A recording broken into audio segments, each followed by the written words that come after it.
مگر وہ جانتی تھی کل پھر سے یہی سب کچھ ہوگا۔ تھکے ہوئے قدموں سے جس وقت وہ گھر میں داخل ہوئی اس کے چہرے پر خوشی بکھر گئی۔ سامنے ہی لالا عظمت پانی والی موٹر ٹھیک کر رہا تھا۔ سویرا کو دیکھتے ہی اس کے چہرے پر ایک شفیق سی مسکراہٹ بکھر گئی۔ آ گئی میری گڑیا، بھوک لگی ہوگی، یقیناً آج اماں نے تیری پسند کا کریلے گوشت پکایا ہوگا۔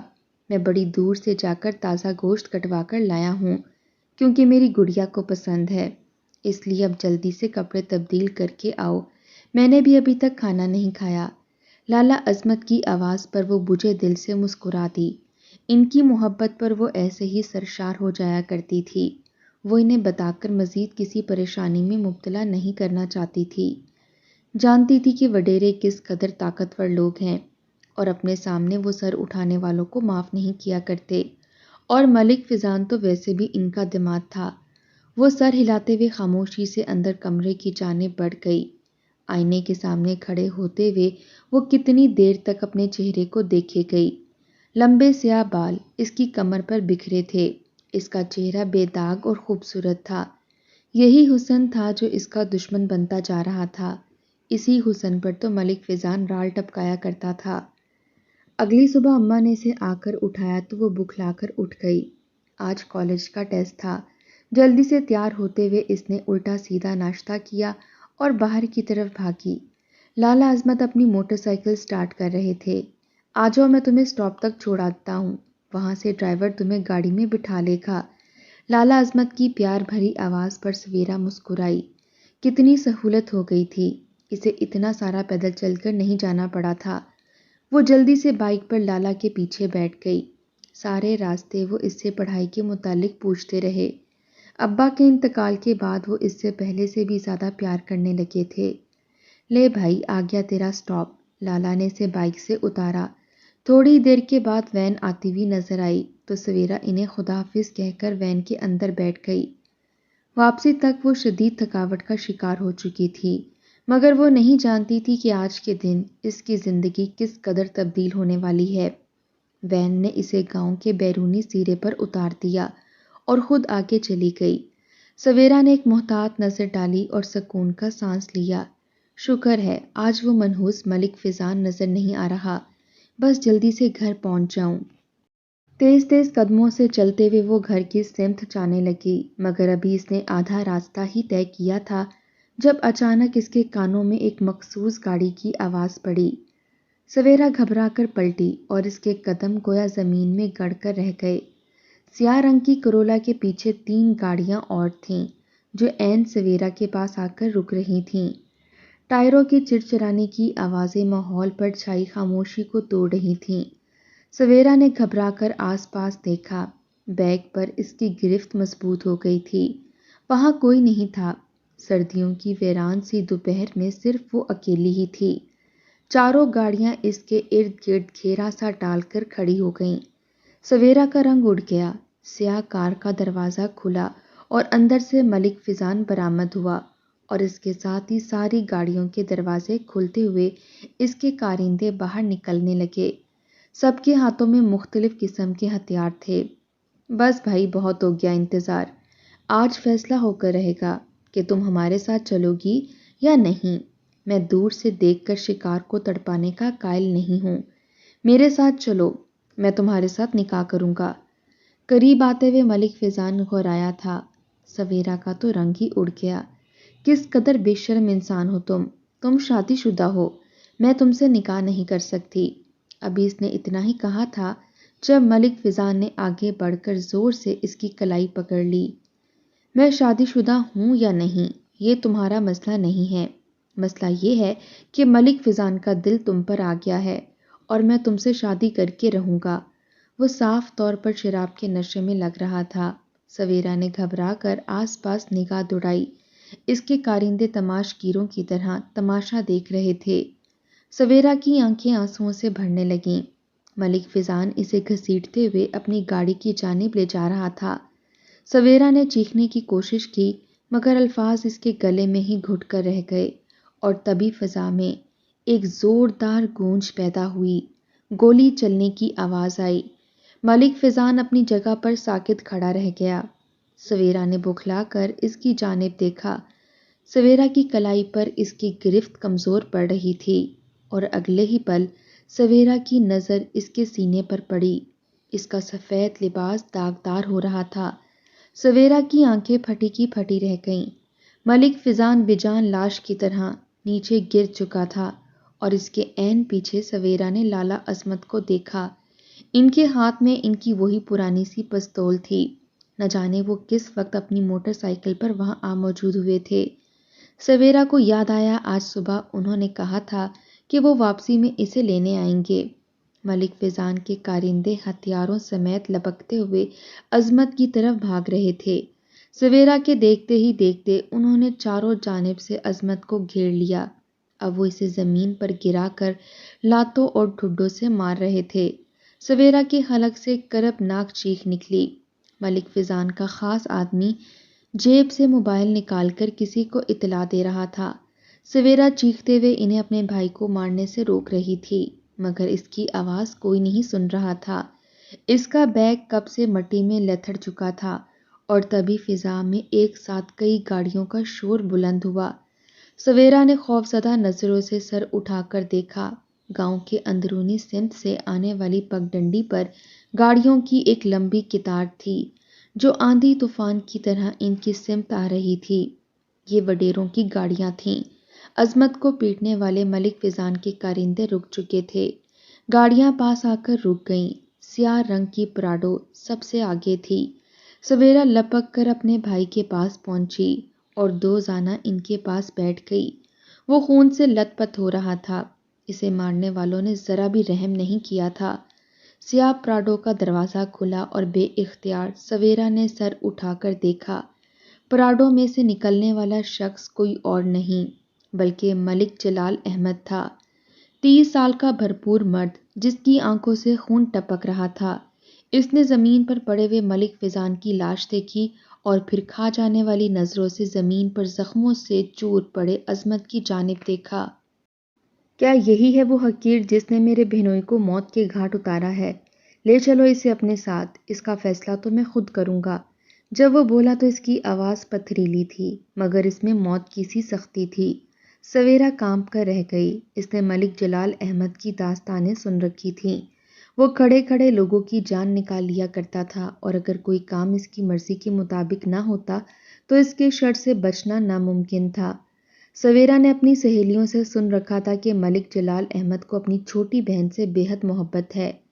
سویرا نے گردن گھما کر ملک فیضان کی لاش کی جانب دیکھا جسے اب کارندے اٹھا کر احتیاط سے گاڑی کے اندر ڈال رہے تھے اور اگلے ہی پل ملک جلال احمد کے حکم پر عظمت کو اٹھا کر گھسیٹتے ہوئے گاڑی کے اندر پھینک دیا گیا تھا۔ سویرا کی چیخو پکار کا ان پر کوئی اثر نہیں ہوا تھا۔ وہ دور تک لالا کا بازو پکڑے گھسیٹتی چلی گئی تھی مگر اسے ایک شخص نے زوردار دھکا دے کر واپس زمین پر گرا دیا تھا۔ ملک جلال احمد نے گاڑی میں بیٹھتے ہوئے پلٹ کر ایک سرد نگاہ سویرا پر ڈالی تھی جس سے سویرا کانپ کر رہ گئی۔ اس کی منت سماجت کا کسی پر کوئی اثر نہ ہوا اور چشم زدن میں وڈیروں کی ساری گاڑیاں دھول اڑاتی ہوئی حویلی کی جانب جا چکی تھیں۔ اس اڑتی ہوئی دھول کے درمیان سویرا زمین پر بیٹھی بلکتی رہ گئی۔ وہ جانتی تھی اب اس کا بھائی حویلی سے زندہ واپس نہیں نکلے گا۔ ٹوٹے قدموں سے چلتے ہوئے وہ بڑی مشکل سے خود کو اپنے گھر تک گھسیٹ کر لائی۔ ماں نے اس کی حالت دیکھی تو اپنا سینہ پیٹ لیا اور جب انہیں پتہ چلا کہ وڈیرے عظمت کو اٹھا کر لے گئے ہیں اور عظمت نے ملک فیضان کا خون کر دیا ہے تو وہ گویا پتھر کی بن گئیں۔ پورے گاؤں میں خبر جنگل کی آگ کی طرح پھیل گئی تھی کہ ملک فیضان کی سویرا پر بری نظر تھی جس کی وجہ سے عظمت نے اس کا خون کر دیا اور اب حویلی والے اسے اٹھا کر لے گئے ہیں۔ سب لوگ آ کر سویرا کو مشکوک نگاہوں سے دیکھتے رہتے۔ وہ نہ چاہتے ہوئے بھی اپنی جگہ مجرم سی بن گئی تھی۔ اسے شدت سے پچھتاوا ہو رہا تھا۔ کاش وہ کالج میں داخلہ ہی نہ لیتی۔ سویرا کی ماں گاؤں کے ہر بڑے شخص کے پاس جا کر منت سماجت کر کر آئی تھی کہ وہ حویلی والوں سے رحم کی درخواست کریں مگر سبھی جانتے تھے کہ ملک جلال احمد کے سامنے رحم کی پکار کرنا فضول ہے، وہ بھی اس صورت میں جب قاتل نے اس کے بہنوئی کو قتل کیا تھا۔ ملک جلال احمد نے کل صبح جرگہ رکھنے کا حکم دیا۔ وہ جرگے میں عظمت کا فیصلہ کرنا چاہتا تھا۔ بھلا جلال احمد کی بات سے کس کو انکار تھا؟ گاؤں کے تمام بڑے جرگے میں موجود تھے۔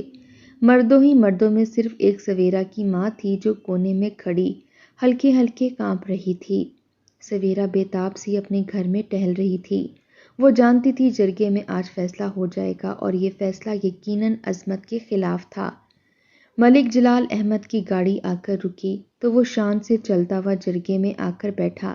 سب لوگ اس کی جانب متوجہ تھے۔ فیصلہ اسی نے ہی کرنا تھا۔ اس نے اپنی سیاہ نظریں اٹھا کر دور کھڑی سویرا کی ماں کو دیکھا اور پھر پلٹ کر عظمت کو دیکھا، جسے ایک روز میں ہی اس کے کارندوں نے مار مار کر ادھموا کر دیا تھا۔ وہ ہوش و حواس سے بیگانہ لگ رہا تھا۔ ملک جلال احمد طنزیہ سا مسکرا دیا۔ آپ سب لوگوں کے سامنے ہے، اس شخص نے میری بہن کے شوہر کو قتل کر دیا اور میری معصوم سی بہن کو جوانی میں ہی بیوہ کر دیا ہے۔ قتل کے کئی گواہ موجود ہیں، اس کے باوجود میں اس پر رحم کرتا ہوں اور میں اسے قتل کی سزا نہیں دیتا۔ ملک جلال احمد کی بات پر پورے جرگے میں سناٹا سا چھا گیا۔ سبھی نے حیرت بھری نظروں سے جلال احمد کی جانب دیکھا۔ یہ اس کا وتیرہ تو نہیں تھا، وہ تو کبھی دشمن کو معاف نہیں کرتا تھا۔ خود عظمت بھی ناسمجھی کے عالم میں جلال احمد کو دیکھ رہا تھا، جو تھوڑی دیر خاموش رہنے کے بعد پھر اچانک بولا، میں یہاں موجود تمام بڑے لوگوں کو اپنا فیصلہ سناتا ہوں۔ مجھے نہ تو خون بہا چاہیے اور نہ ہی میں اس شخص کو مارنا چاہتا ہوں۔ مجھے اپنے بہنوئی کے قتل کے بدلے میں وانی چاہیے، اس کی بہن۔ پورے جرگے میں سناٹا چھا گیا۔ عظمت چند لمحے ناسمجھی کے عالم میں جلال کو دیکھتا رہا اور پھر اس کے حلق سے ایک زوردار چیخ نکلی۔ وہ زمین سے اٹھ کر لڑکھڑاتا ہوا جلال احمد کی جانب لپکا، میں تیری آنکھیں نکال دوں گا اگر تو نے میری بہن کی جانب گندی نظر سے دیکھا بھی تو۔ اس کے الفاظ ابھی اس کے منہ میں ہی تھے کہ جلال احمد کے ایک باڈی گارڈ نے آگے بڑھ کر بندوق کا دستہ زور سے اس کے سر میں مارا۔ وہ لڑکھڑا کر وہیں گر گیا۔ اس کے سر سے خون کا ایک فوارہ سا چھوٹا۔ جلال احمد مسکرا دیا، کیا کسی کو میرے فیصلے پر کوئی اعتراض ہے بھلا؟ کس کو اعتراض ہو سکتا تھا؟ سب خاموش تھے۔ جلال احمد اپنی جگہ سے کھڑا ہوا، اس کی بہن کو میری حویلی میں پہنچا دیا جائے۔ ایک احسان میں ان لوگوں پر صرف یہی کروں گا کہ میں اس سے نکاح کروں گا اور اسے ناجائز طور پر اپنی حویلی میں نہیں رکھوں گا، مگر وہ ساری عمر اس کے گناہ کا کفارہ ادا کرے گی۔ ملک جلال احمد اپنی بات مکمل کر کے گاڑی کی طرف بڑھ چکا تھا۔ اس سے زیادہ وہ اپنا وقت کسی کو نہیں دیا کرتا تھا۔ عظمت کرا رہا تھا مگر اسے کارندے ہلنے بھی نہیں دے رہے تھے۔ ہتھیاروں سے لیس افراد کا ایک پورا ٹولہ عظمت کے گھر کی جانب روانہ ہو چکا تھا، جہاں اپنی آنے والی بربادی سے بے نیاز سویرا اپنی ماں کا انتظار کر رہی تھی۔ تھوڑی ہی دیر کے بعد ایک شور و غل سا بلند ہوا تو سویرا چونک سی گئی۔ اس کے سر سے دوپٹہ ڈھلک گیا۔ دروازے سے 4 افراد اندر داخل ہو رہے تھے، جو کسی پہلوان کی طرح لگ رہے تھے۔ چاروں کے ہاتھوں میں ہتھیار تھے۔ ان میں سے ایک نے آگے بڑھ کر سویرا کو پکڑا، تمہیں وانی کیا جاتا ہے تمہارے بھائی کے قتل کے جرم میں۔ سویرا پر گویا آسمان ٹوٹ پڑا، مگر اس سے پہلے کہ وہ کچھ کرتی یا اس کی روتی بلکتی ماں ان میں سے کسی کو روک پاتی، ان چاروں نے گھسیٹتے ہوئے سویرا کو لے جا کر گاڑی میں پھینک دیا تھا۔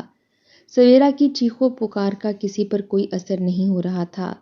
گاؤں والے اپنے گھروں سے باہر نکل کر یہ سب دیکھ رہے تھے۔ کسی میں اتنی ہمت نہ تھی کہ وہ آگے بڑھ کر سویرا کی مدد کر سکتے۔ گاڑی کے شیشے پیٹتے سویرا تھک ہار کر خاموش ہو گئی۔ اس کی آواز روتے روتے بیٹھ چکی تھی۔ اب اسے سخت خوف محسوس ہو رہا تھا۔ گاڑی گاؤں کے کچے پکے راستوں سے گزرتے ہوئے حویلی کے اندر رکی تو سویرا ایک دم گھبرا گئی۔ اس کے ماتھے پر پسینہ پھوٹ پڑا۔ دروازہ کھول کر ایک شخص نے اسے باہر آنے کا اشارہ کیا۔ وہ دھڑکتے دل کے ساتھ گاڑی میں سے باہر نکل آئی۔ جانتی تھی اسے وانی کر دیا گیا ہے، آنے والی پوری زندگی اس کی برباد ہونے والی تھی، مگر اسے ایک اطمینان تھا، کم از کم اس کا بھائی تو محفوظ تھا، کم از کم وہ زندہ تھا۔ سویرا نے ایک ٹھنڈی سانس لی۔ اگر اس کے پیارے بھائی کے لیے اس کی زندگی قربان ہو رہی تھی تو اسے کوئی اعتراض نہیں تھا۔ سامنے ایک ملازمہ کھڑی تھی۔ اس نے آگے بڑھ کر سویرا کا بازو پکڑا اور تقریباً گھسیٹتے ہوئے اندر لے جانے لگی۔ چلو تمہیں تیار کرنا ہے، تمہارا ملک صاحب کے ساتھ نکاح ہے۔ سویرا کسی ربوٹ کی طرح چلی گئی۔ ملازمہ نے اسے نہ جانے کہاں سے لایا ہوا سرخ رنگ کا ایک جوڑا پہنا دیا اور اس کے سر پر دوپٹہ دے کر اسے بٹھا دیا تھا۔ سویرا خوف سے شل ہوتی وہیں بیٹھ گئی جہاں اسے ملازمہ نے بٹھایا تھا۔ تھوڑی ہی دیر کے بعد کمرے میں بھاری قدموں کی چاپ سنائی دی۔ مولوی اس کے سر پر موجود ہوا تھا۔ اگلے چند لمحوں میں مولوی نے اسے ملک جلال احمد کے نکاح میں دے دیا۔ سویرا نے کانپتے لفظوں سے قبول ہے ادا کیا تو مولوی رجسٹر سمیٹتا کمرے سے باہر چلا گیا۔ کمرہ خالی ہو گیا۔ سویرا جہاں بیٹھی تھی اسے اپنے سامنے دو سیاہ بوٹ نظر آ رہے تھے۔ سویرا نے بامشکل پلکیں اٹھائیں اور اگلے ہی لمحے ایک زوردار تھپڑ اس کے منہ پر آن پڑا۔ تو تم ہو وہ جس کی وجہ سے میرا بہنوئی میری بہن کو دھوکہ دیتا رہا۔ آخر کیا ہے تمہارے میں ایسا؟ دیکھوں تو صحیح۔ سامنے والا شخص کوئی اور نہیں ملک جلال احمد تھا۔ اس نے سویرا کے چہرے کو اپنے ہاتھ میں پکڑا اور عین اپنے سامنے کر لیا۔ سویرا کی بڑی بڑی آنکھوں میں آنسو جمع ہونے لگے۔ میرے سامنے یہ ٹسفیں مت بہانا۔ اچھی طرح جانتا ہوں میں تم جیسی مکار لڑکیوں کو۔ تمہارے بھائی نے میری بہن کا گھر اجاڑا ہے اور اب ساری زندگی کے لیے اس جرم کی قیمت تم ادا کرو گی۔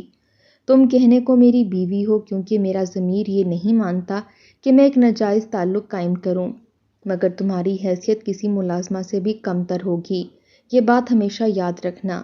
ملک جلال احمد کے لہجے کی صفاقی سویرا کی ہڈیوں میں اتر رہی تھی۔ وہ رونا بھول گئی، بس اس کے چہرے پر نظر جمائے اسے دیکھے گئی۔ کیا کوئی شخص اتنا بھی ظالم ہو سکتا تھا؟ ایک جھٹکے سے اس کا چہرہ چھوڑتے ہوئے وہ اپنی جگہ سے اٹھ کھڑا ہوا۔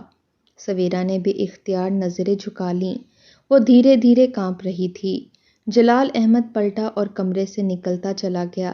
سویرا نے بے اختیار سر اٹھا کر اپنے آس پاس کا جائزہ لیا۔ وہ کسی ملازمہ کا کمرہ محسوس ہوتا تھا۔ سویرا کے لبوں پر ایک تلخ سی مسکراہٹ بکھر گئی۔ جلال احمد نے اس سے نکاح کیا تھا مگر اسے حویلی کے کسی کمرے میں بٹھانے کے لائق بھی نہیں سمجھا تھا۔ اس نے ملازموں کے کوارٹر میں بٹھا کر اس سے 2 بول پڑوائے تھے۔ ایک دفعہ پھر دروازے پر کھٹکا سا ہوا۔ سویرا نے چونک کر دیکھا، وہی ملازمہ نظر آ رہی تھی جس نے اسے سرخ رنگا جوڑا پہنایا تھا۔ چلو آؤ تمہیں لے کر جانا ہے، بے تاثر سے لہجے میں کہتے ہوئے ملازمہ نے اسے اپنے ساتھ آنے کا اشارہ کیا۔ سویرا دل کو مضبوط کرتی ہوئی اٹھ کھڑی ہوئی۔ اب جو کچھ تھا اسے جھیلنا تھا۔ وہ ملازمہ کے پیچھے چلتے ہوئے وہ پچھلے کوارٹروں سے نکل کر حویلی کے اندرونی حصے میں چلی آئی۔ سویرا کی آنکھیں بے یقینی سے پھیل گئیں۔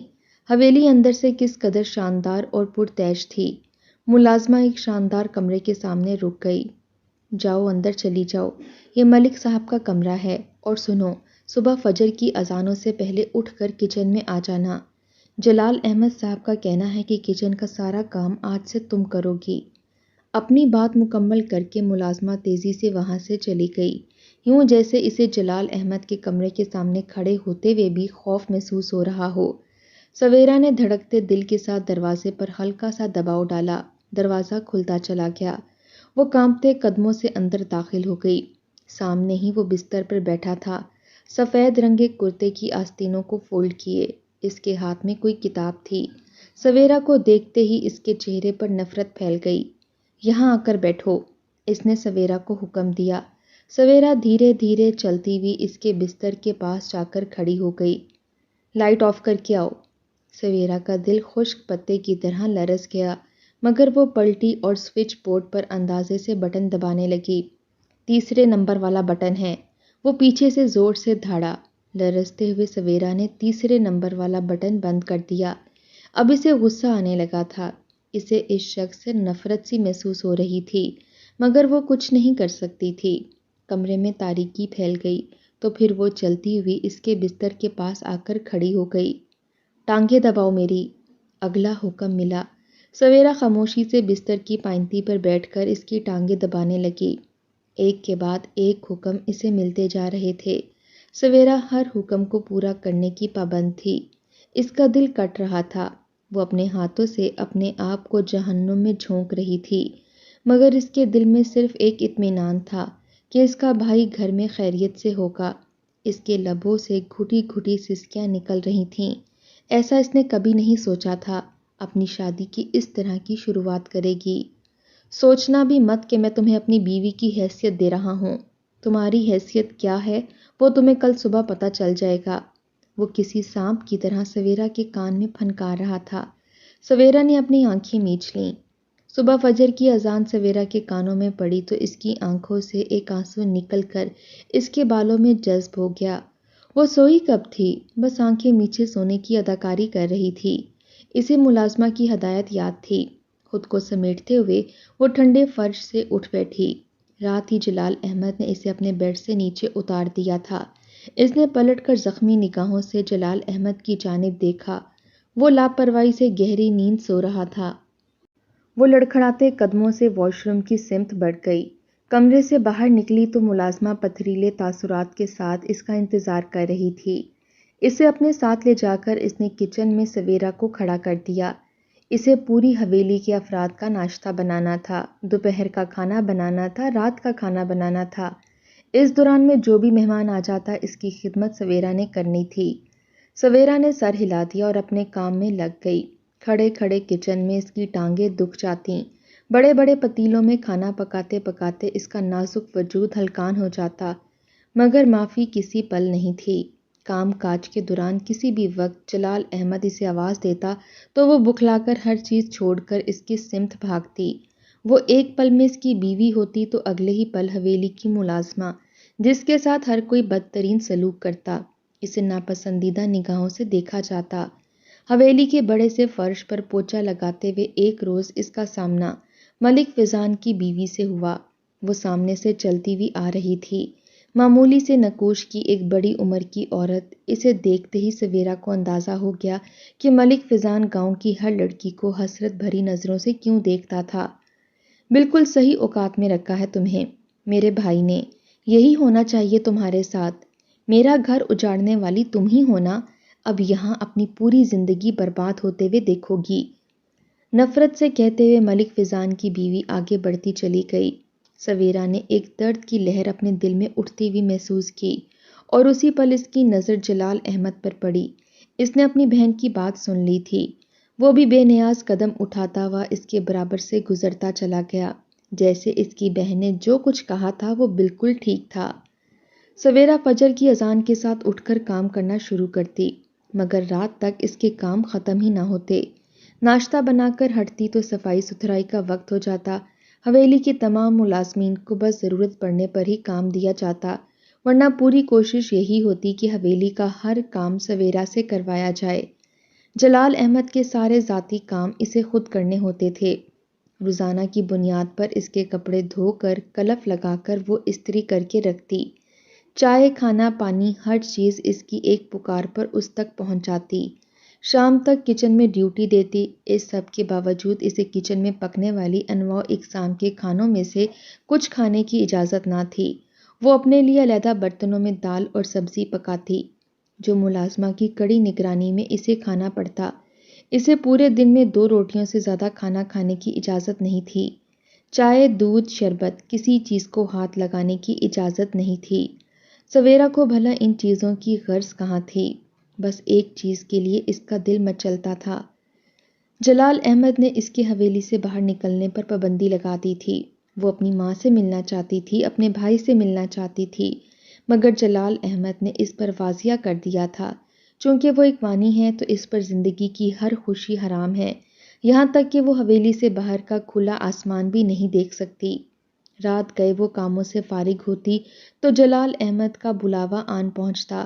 وہ تھکے ٹوٹے قدموں سے اس کے کمرے میں جا پہنچتی اور جب واش روم سے لباس تبدیل کر کے نکلتی تو کوئی اسے پہچان ہی نہ پاتا۔ سرخ رنگ کا شب خوابی کا لباس اور ہونٹوں پر تیز لپسٹک، یہ جلال احمد کا ہی حکم تھا۔ بجھے دل سے وہ ہر حکم پورا کرتی، لیکن اس کے باوجود اس ظالم کے دل میں رحم کی کوئی گنجائش نہ نکلتی تھی۔ دن جہنم سے بھی بدتر ہو چکے تھے اور تبھی ایک روز کچن میں مہمانوں کے لیے کھانا بناتے ہوئے سویرا کو بری طرح سے چکر آیا۔ وہ خود کو جتنا سنبھالنے کی کوشش کرتی اتنا ہی زمین پر گرتی چلی جاتی۔ چمچ اس کے ہاتھ سے چھوٹ کر نیچے جا گرا۔ آسمان اس کی نگاہوں میں گھومنے لگا اور وہ زمین پر گرتی چلی گئی۔ کچن میں اس کے ساتھ کام کرتی ماسی بشیرہ کی جہاں دیدہ نظروں نے بھانپ لیا کہ معاملہ کچھ اور ہے۔ سویرا کو ہوش آیا تو اسے اپنی پلکوں پر منووزنی بوجھ محسوس ہو رہا تھا۔ آنکھیں کھولنے سے پہلے ہی اس کے کانوں میں جلال احمد کی بہن کی آواز پڑی۔ آپ ایسا کر بھی کس طرح سکتے ہیں لالا؟ آپ اسے یہ حق کیسے دے سکتے ہیں؟ آپ یہ کیسے بھول گئے کہ اس لڑکی کی وجہ سے میرا گھر اجڑا ہے، میں بیوہ ہو گئی ہوں؟ یہ فیضان کی قاتلہ ہے، مجھے نہیں پتا، آپ اسے بھی بالکل ویسے ہی قتل کریں جیسے میرے فیضان کو مارا گیا تھا۔ آپ اس کی بھی جان لے لیں، مگر آپ نے تو اسے اپنے بچے کی ماں بنا ڈالا۔ اس کی شاکی آواز سویرا کے کان میں پڑی تو اس نے گھبرا کر اپنی آنکھیں کھول دیں، اور تبھی وہ حیران رہ گئی۔ کتنا عرصہ ہوا اس نے بستر کی نرمی کو محسوس کرنا چھوڑ دیا تھا۔ جتنی دیر جلال احمد اسے اپنے پاس رکھتا، اس کے علاوہ وہ بستر کو چھو بھی نہیں سکتی تھی۔ ٹھنڈے فرش پر سونا ہی اس کی مجبوری تھی، مگر اس وقت وہ نرم و گداز بستر پر تھی۔ سویرا نے آنکھیں کھول کر دیکھا، سامنے ہی جلال احمد اور اس کی بہن کھڑے تھے۔ سمجھنے کی کوشش کرو رمیسا، میں ایسا نہیں کر سکتا، یہ میرا خون ہے، مجھے اس لڑکی میں دلچسپی نہیں، مگر میں اپنی اولاد کا قتل نہیں کر سکتا۔ یہ اسے جنم دے گی اور اس کے بعد میں اسے اپنے ہاتھوں سے مار دوں گا۔ جلال احمد نے مڑ کر ایک زہر بھری نگاہ سویرا پر ڈالی اور سویرا کے قدموں تلے سے گویا زمین نکل گئی۔ اسی پل اس پر یہ انکشاف ہوا تھا کہ اس کے وجود میں کوئی تبدیلی رونما ہو چکی ہے۔ بے اختیار ہی اس کا ہاتھ اپنے پیٹ تک گیا۔ اسے کئی دنوں سے یہ محسوس تو ہو رہا تھا، مگر کیا یہ واقعی سچ تھا؟ وہ ماں بننے والی تھی، جلال احمد کے بچے کی ماں۔ وہ جلال احمد کو دیکھ کر رہ گئی، جس کی نظروں میں سویرا کے لیے محبت تو دور کی بات رحم بھی نہ تھا۔ وہ اسے صرف اپنے بہنوئی کی مجرم کے روپ میں دیکھتا تھا۔ جلال احمد کا بچہ اس کی شکم میں کیا آیا، اس کی تو دنیا ایک دفعہ پھر پلٹ گئی۔ ہر کام کی ذمہ داری اس سے لے لی گئی۔ جن نعمتوں کو اس سے عرصہ ہوا چھین لیا گیا تھا، اب اس کے ڈھیر اس کے کمرے میں رکھ دیے گئے۔ فروٹ کا بھرا ہوا ٹرے ہر وقت سائڈ ٹیبل پر موجود رہتا۔ ملازمہ وقت پر وقت کھانے کے لیے آ کر پوچھتی۔ اس سے کوئی کام نہ کروایا جاتا، یہاں تک کہ اگر وہ بستر سے قدم نیچے اتارتی تو ایک ملازمہ سہارا دینے کے لیے پاس آ موجود ہوتی۔ مگر سویرا کو نہ پہلے والی زندگی میں سکون تھا اور نہ ہی اب۔ وہ اپنی ماں سے ملنا چاہتی تھی، اپنے بھائی سے ملنا چاہتی تھی، مگر جانتی تھی ایسی کسی فریاد کا جلال احمد پر کوئی اثر نہ ہوگا۔ انہی سوچوں میں گری وہ ایک روز اپنے ناخن کتر رہی تھی، جب کھلے دروازے سے جلال احمد اندر داخل ہوا۔ اس کے ماتھے پر پسینہ تھا، شاید وہ کہیں سخت محنت والا کام کر کے لوٹا تھا۔ آتے ہی اس نے ایک سرسری نظر سویرا پر ڈالی، شاید اسے کپڑے چاہیے تھے۔ اس نے کھلے دروازے سے باہر منہ کر کے آواز لگائی، نذیرہ، نذیرہ بی بی، مجھے آ کر کپڑے نکال کر دیجیے۔ اس کی آواز میں برہمی تھی۔ وہ بے تابی سے کمرے میں ٹہلنے لگا، مگر شاید نذیرہ آس پاس موجود نہیں تھی۔ کافی دیر تک انتظار کے بعد بھی وہ کمرے میں نہ آئی تو وہ جھنجھلا سا گیا۔ سویرا نے اپنے اوپر سے لحاف اتارا اور اٹھ کر الماری تک آ گئی۔ اس کے کپڑے نکال رہی تھی جب اپنی سوچوں میں گم جلال کی نظر اس پر پڑی۔ تم رہنے دو، نذیرہ کر لے گی، تم آرام کرو۔ خلاف معمول اس کی آواز میں کچھ نرمی تھی۔ سویرا نے مڑ کر بے یقین نظروں سے اس کی جانب دیکھا۔ وہ جو پہلے کسی بات پر غصے کا شکار تھا، اچانک پھٹ پڑا۔ مجھے اس طرح کی نظروں سے دیکھ کر آخر تم کیا ثابت کرنا چاہتی ہو؟ جیسے میں کوئی بہت بڑا ظالم ہوں؟ تمہیں نظر نہیں آتا تم نے کیا کیا ہے؟ تمہاری وجہ سے میری بہن بیوہ ہو گئی ہے۔ باپ ہمارے سر پر نہیں ہے، صرف میں ہی ہوں جو اس کا ذمہ دار ہوں، اور تمہاری وجہ سے اب میں اس کی نظروں میں شرمندہ ہوں۔ میرے کسی کام کو آئندہ ہاتھ لگانے کی ضرورت نہیں، میں خود کر لوں گا۔ آگے بڑھ کر اس کے ہاتھ سے کپڑے تقریباً چھینتے ہوئے وہ بولا تھا۔ سویرا خاموش کھڑی رہ گئی۔ تھوڑی دیر کے بعد وہ کپڑے تبدیل کر کے کمرے سے جا چکا تھا۔ اس کے جاتے ہی ملازمہ کمرے میں آئی۔ اس کے ہاتھ میں دودھ کا گلاس تھا۔ بی بی، ملک صاحب کہہ کر گئے ہیں کہ آپ سے پوچھ لوں آپ کو کھانے پینے کی کسی چیز کی ضرورت ہے؟ سویرا جھنجھلا سی گئی۔ نہیں، مجھے کسی چیز کی ضرورت نہیں ہے، لے جاؤ اسے واپس۔ عجیب انسان تھا، پہلے پانی کے ایک گھونٹ کے لیے بھی ترساتا تھا اور اب نعمتوں کے انبار لگا رکھے تھے۔ یقیناً اسے صرف اپنی اولاد چاہیے تھی، اور وہ بھی صحیح سلامت۔ سویرا کی آنکھوں میں آنسو آنے لگے۔ دن گزرتے جا رہے تھے۔ اس کی طبیعت پہلے سے بھی زیادہ خراب رہنے لگی۔ جوں جوں وقت نزدیک آ رہا تھا، اس کے خوف میں بھی اضافہ ہو رہا تھا۔ جلال احمد نے اس کے ساتھ سختی برتنا ختم کر دی تھی۔ سویرا جانتی تھی جیسے ہی وہ اس کے بچے کو جنم دے گی، وہ اسے جان سے مار دے گا اور اس قصے کو ہی ختم کر دے گا۔ سویرا کسی قیمت پر اپنے بچے کو کھونا نہیں چاہتی تھی، مگر اسے سمجھ نہیں آ رہا تھا کہ وہ اس گرداب سے کس طرح نکلے۔ 9 ماہ بیت چکے تھے۔ ڈاکٹر نے سویرا کو آپریشن کی تاریخ دے دی تھی۔ اس کا کیس مشکل تھا اور بچے اور ماں دونوں کی جان ہی خطرے میں تھی۔ جلال احمد کے لیے یہ کڑی آزمائش کا وقت تھا۔ وہ تھکے ہارے قدموں سے چلتا ہوا ملک فیضان کے کمرے میں داخل ہوا۔ اس کے مرنے کے بعد سے کسی چیز کو وہاں چھوا تک نہیں گیا تھا۔ یہاں تک کہ اس کی بہن بھی دوسرے کمرے میں رہتی تھی۔ ان دونوں میاں بیوی کے تعلقات پہلے ہی خراب تھے۔ جلال اپنا سر پکڑ کر رہ گیا۔ صرف اپنے بہنوئی کی موت کا بدلہ لینے کے لیے کس حد تک گر چکا تھا۔ اس کی نظروں میں سویرا کا معصوم وجود لہرایا۔ وہ خود پر شرمندہ ہوتا تھا۔ بظاہر وہ جس قدر سخت گیر اور ظالم نظر آتا تھا، کون جانتا تھا کہ اندر سے وہ اس کے بالکل مختلف انسان تھا۔ اس نے ایک ٹھنڈی سانس لی۔ بابا جان، وقت سے پہلے اس دنیا سے جا کر آپ نے مجھ پر بہت بھاری ذمہ داری ڈال دی ہے۔ مجھے سمجھ نہیں آتا میں کیا کروں۔ روز پشیمانی کی دلدل میں دھنستا جا رہا ہوں۔ وانی کے لیے اس لڑکی کو مانگتے وقت بھی میری نیت بس یہی تھی کہ میں ایک قتل سے بچ جاؤں، مگر اب میں روز اس کی خواہشات کا قتل کرتا ہوں، اور آج تو وہ میرے بچے کی ماں بننے والی ہے۔ کیا اس کے بعد میں اسے اپنے ہاتھوں سے قتل کر پاؤں گا؟ اپنی سوچوں میں گم وہ ملک فیضان کی الماری کے سامنے جا کر کھڑا ہو گیا۔ نہ جانے کیسے اس نے ہاتھ بڑھا کر الماری کا ہینڈل کھولا اور اگلے ہی پل وہ چونک سا گیا۔ الماری کے اندر ایک براؤن سا لفافہ پڑا تھا جو کافی پھولا ہوا تھا۔ تجسس کے ہاتھوں مجبور ہوتے ہوئے ملک جلال نے وہ لفافہ باہر نکال لیا اور اس کے پیروں سے گویا کسی نے زمین ہی کھینچ لی۔ اس کے اندر ایک نکاح نامہ اور چند تصویریں تھیں۔ کچھ کاغذات تھے جن کے مطابق ملک فیضان نے مرنے سے پہلے ایک مشہور طوائف سے شادی کر لی تھی اور اپنی آدھی سے زیادہ جائیداد اس کے نام کر دی تھی۔ تصویروں میں ملک فیضان اور وہ طوائف واضح نظر آ رہے تھے۔ ملک جلال کا خون کھول اٹھا۔ ملک فیضان کردار کا اتنا کچا تھا، وہ اس بات سے ناواقف تھا۔ الماری میں کئی ایسی چیزیں تھیں جن سے اندازہ ہو رہا تھا کہ ملک فیضان کے کئی لڑکیوں کے ساتھ تعلقات تھے، اور انہی کاغذات میں ایک چیز اور بھی تھی، غبن کے ثبوت۔ جلال احمد کی کئی زمینوں پر ناجائز قبضے کے ثبوت۔ ایک کے بعد ایک پردہ ہٹتا جا رہا تھا۔ وہ ملک فیضان جس کی موت کی سزا دیتے ہوئے اس نے سویرا کی زندگی کو جہنم بنا رکھا تھا، وہ اس کا دوست نہیں بلکہ دشمن تھا۔ ایک ایسا دشمن جس کی موت نے ملک جلال کو کتنی مصیبتوں سے بچا لیا تھا، وہ اس بات سے انجان تھا۔ وہ اپنی جگہ پر سن کھڑا تھا جب دروازے پر دستک ہوئی۔ ملازمہ اسے بلا رہی تھی۔ سویرا کو ہسپتال لے جانے کا وقت ہو رہا تھا۔ تمام کاغذات کو واپس الماری میں رکھتے ہوئے وہ ٹوٹے قدموں سے کمرے سے باہر نکلا۔ آج فیصلے کا دن تھا، مگر اب وہ کس منہ سے فیصلہ کرے گا؟ سامنے ہی سیڑھیوں کے پاس سویرا کھڑی تھی، اپنے بھاری وجود کے ساتھ۔